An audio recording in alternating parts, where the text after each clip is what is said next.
Bienvenidos. Esto es Fuera de la Caja. Yo soy Macario Esquetino y le agradezco mucho que me escuche en esta nueva emisión de Fuera de la Caja, revisando la semana que terminó el 7 de septiembre, primera semana de septiembre, en la que obviamente empezamos con el informe presidencial, que ya no es como antes. Hace muchos años el informe era pues un evento que se llevaba el día entero.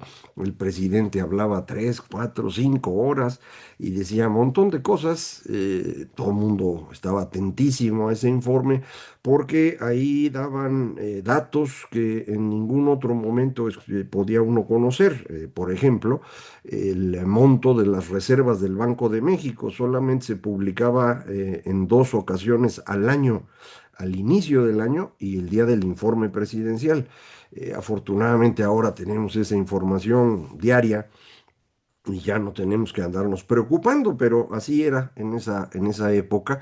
El informe perdió mucha importancia cuando la oposición decidió que no quería escuchar a Vicente Fox, porque según ellos había actuado en su contra en la elección de 2006.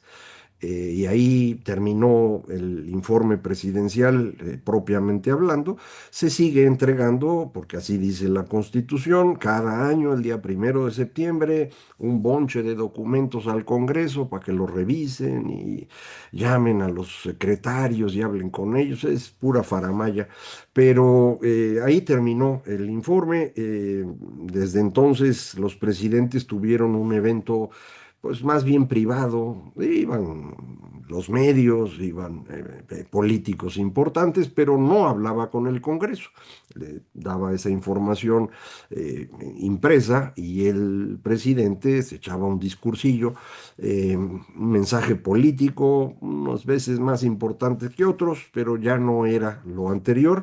Esto también se acaba cuando llega López Obrador y empieza a hablar diario. Ya sabe usted que esa era la estrategia fundamental de López Obrador, estar guiando la narrativa en la dirección que a él le convenía, sin importar si lo que decía era cierto o no.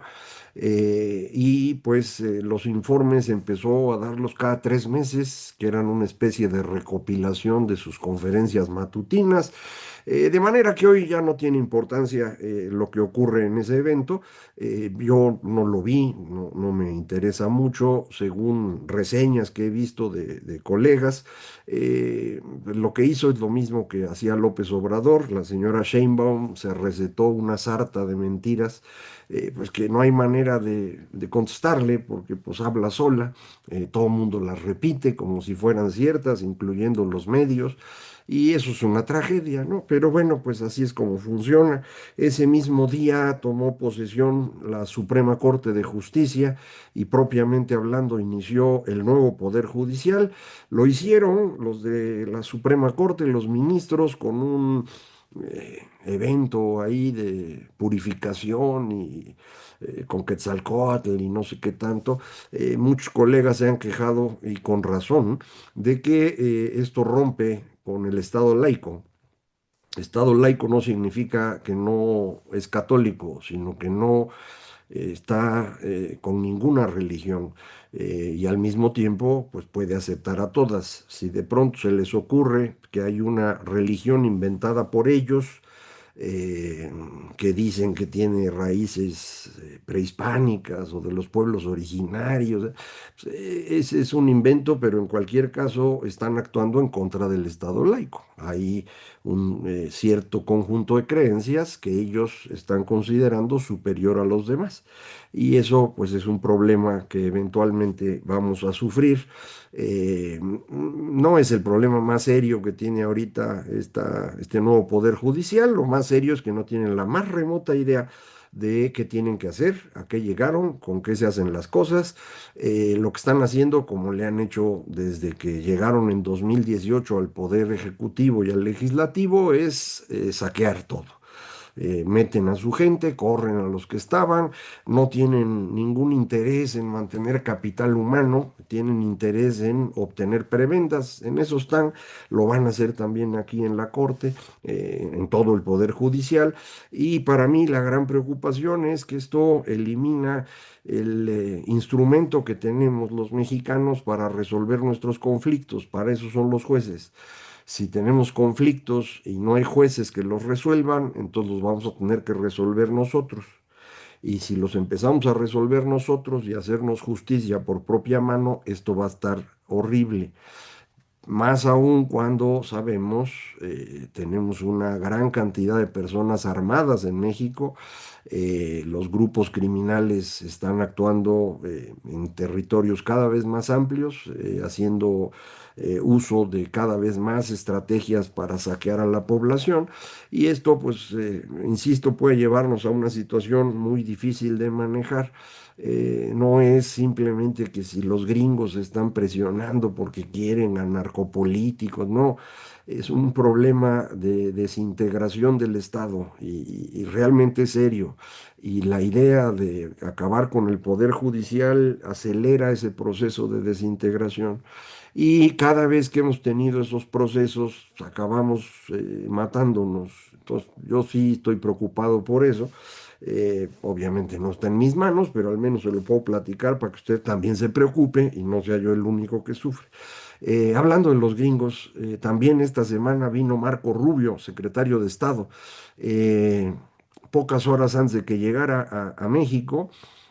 eh, el ejército estadounidense, la Marina, hundió una lancha venezolana que según ellos traía droga, pero no les preguntaron, ¿eh? ¡Pum! Los desaparecieron. Esto ya es un tema de discusión en Estados Unidos porque es un acto de guerra. Eso no es tratar de imponer la justicia o de actuar en contra de criminales. No, eso fue un acto de guerra. Pues hay la discusión de que el señor Trump no tiene la atribución de hacer eso. Dentro de las reglas estadounidenses, ya no hablemos del derecho internacional. De manera pues que ahí está la discusión que se suma a todas las demás, en donde el señor Trump ha estado buscando cómo extender los límites del poder ejecutivo, anulando en los hechos al poder legislativo y hasta ahora con el respaldo de la Suprema Corte, que, insisto, le dio al señor impunidad absoluta antes de que llegara a la presidencia. Y tenemos muchos la duda de si eso no fue determinante para que ganara la elección. No se le olvide, el señor ya estaba condenado por 37 delitos y tenía que haber pagado pena de cárcel. Y no se la aplicaron porque la Corte dijo que el presidente, actuando como tal, es inmune. Entonces, pues el señor está viendo hasta dónde llega su impunidad y en ese proceso está haciendo lo mismo que hizo López aquí en México, destruyendo las instituciones. Eh, Estamos hablando del país más poderoso del mundo, el que había sido la democracia más longeva y que ahora está en un riesgo similar al nuestro. Allá también muchísima gente está armada y eso pues puede poner las cosas muy complicadas. Ya hemos hablado del grupo de choque que construyó, de cómo está actuando contra los que ellos consideran indeseables, que son muchos prietitos, pero ya también agarraron orientales, se fueron sobre las instalaciones, creo que es Samsung, de una empresa coreana, no sé si era Samsung o Hitachi, pero es una planta que estaban construyendo para hacer baterías, un montón de coreanos que están trabajando ahí, la mayoría ingenieros, había también latinoamericanos, creo que mexicanos, agarraron parejo, se los llevaron a todos. ¿Por qué? Pues porque pueden, nada más. No tienen la autorización para hacerlo, están actuando, en mi opinión, ilegalmente, pero acuérdese, esta agencia, ICE, de Inmigración y Aduanas, tiene ahora ya más presupuesto que el que tiene Italia para su defensa nacional. Entonces, mídale de qué tamaño es la guerra interna que está desarrollando el señor Trump ahí mismo en su país, en Estados Unidos. Eh, Vino el señor Marco Rubio, aterrizó en el AIFA un día que estaba lloviendo gacho, todo salió mal, obviamente. Nunca habló con la presidenta de forma directa, según dicen los columnistas que tienen información, de manera pues, que siempre habló con alfiles de López ahí presentes. Esto no creo que sea lo que él quería, pero bueno, así se dieron las cosas. Casi de inmediato nos enteramos que habían detenido a un vicealmirante de la Armada de México. Eso es un puesto muy elevado, es, creo yo, equivalente al general de brigada. Eh, no es una cosa menor y lo detienen acusado de ser responsable del barco aquel, ¿se acuerda que detuvieron hace unos meses? Creo que fue en marzo, con 10 millones de litros de gasolina eh, allá por Tamaulipas. Entonces empieza a aclarar cómo está este inmenso negocio que estaban haciendo, ahora sabemos, funcionarios de aduana, probablemente funcionarios del estado de Tamaulipas, marinos, pues los que gobiernan, ahora sí, los que ustedes llaman narcopolíticos, pues ahí están, ¿no? Y narcomilitares, ¿no? Lo detuvieron, curiosamente, el día que vino Marco Rubio. Nos enteramos 3 días después. Lo tienen entambado y vamos a ver cómo va avanzando esto. Ayer domingo el señor Harfush dio una conferencia de prensa, habló de que había muchos otros detenidos, incluyendo empresarios. No vi que hubiera nombres. A lo mejor así está bien, pero bueno, están haciendo esto. eh, que pues coincide con la visita de Rubio y me imagino tiene que ver con tratar de quitarse presión de parte de Estados Unidos, pero yo insistiría, lo preocupante para México no es lo que quiere hacer Trump, lo preocupante es el proceso de deterioro y desintegración en el que estamos metidos. Un tema que no debemos olvidar es esta recomposición geopolítica que estamos viviendo. El señor Trump ha provocado que muchísimos países se acerquen a China. Esto no era así, es decir, no tenía por qué ocurrir de esa manera. El enfrentamiento muy directo de Trump con China y además mal manejado, lo que ha provocado es que China empiece a jalar a todos. Es el único que tiene lana y le insisto, no está en las mejores condiciones. China trae muchas dificultades económicas desde la quiebra de Evergrande, la empresa inmobiliaria más grande del mundo, quebró en octubre de 2021 y desde entonces China no puede crecer.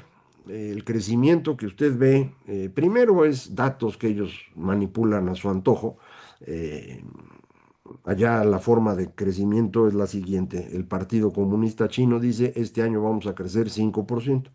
Y entonces todas las provincias se hacen bolas para llegar al 5%. Tienen la posibilidad de utilizar tierras, venderlas, administrarlas, etcétera, y eso es lo que hacen. Entonces, pues por eso el desarrollo inmobiliario creció de manera brutal después de la gran recesión y generó esta burbuja inmobiliaria que estalló en octubre del 21, le dijo. De entonces para acá, pues ya no hay forma de llegar al 5% dichoso, o al 7 o al 3 o al que sea. Y entonces están en la urgencia de producir a como dé lugar, porque si no fuese así, tendrían que despedir millones de chinos y eso pondría en riesgo al régimen. Y lo más importante para el Partido Comunista Chino es la estabilidad política. Para poder mantener a la gente ocupada, se han concentrado ahora sí, por primera vez, en exportar. Antes exportaban como un subproducto del exceso de inversión. El objetivo era invertir mucho para todo lo que usted ve en China, ¿no? Los trenes rápidos y aeropuertos y un montón de empresas y eso funciona muy bien. Eh, el tema es que ahora sí necesitan exportar porque tienen que producir a como dé lugar.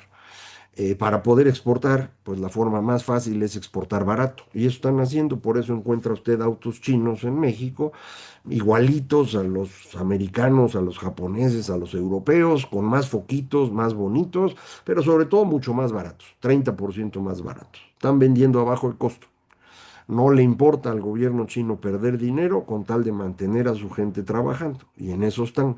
Y esto, pues, a lo mejor dura muchos años, a lo mejor no. Y Trump no necesitaba pelearse con China. Podía debilitarla empujando a sus aliados a irle cerrando a China los mercados. De por sí Estados Unidos, por ejemplo, no le compra coches a China, no, no están permitidos, sí le compra camiones. Ahí podía haber empujado un poco el arancel, podía haber hablado con México para decir, oye, güey, nos están quitando el mercado de los autos que producimos en Norteamérica, ponle un arancel para que estén al precio, 30%. Eso se pudo haber hecho y con eso hubiera empezado a debilitar a China. No lo hizo así, empezó con su drama de aranceles y a mí todo el mundo me hace los mandados y les voy a cobrar tanto. Y lo que generó fue una angustia en los mercados financieros, que ya platicamos, cuando el día de la liberación, como le llamó él, y después este fenómeno que el periódico Financial Times llamó el taco. Trump always chickens out. Trump siempre se acobarda, siempre se echa para atrás. Más o menos es cierto, no se echa por completo para atrás, pero sí se tiene que regresar porque sus fanfarronadas no son sostenibles. Entonces, lo que ha ocurrido es que China empezó a aprovechar. Y esta semana tuvimos una reunión de una organización que no tenía mucha importancia, Organización de Cooperación Shanghai. Una cosa ahí sencillita que habían organizado con Rusia y tres o cuatro países de los estanes, Kirguistán, Tayikistán, etcétera. Bueno, ahora esto ya se hizo una cosa bien grandota y ya invitaron a la India.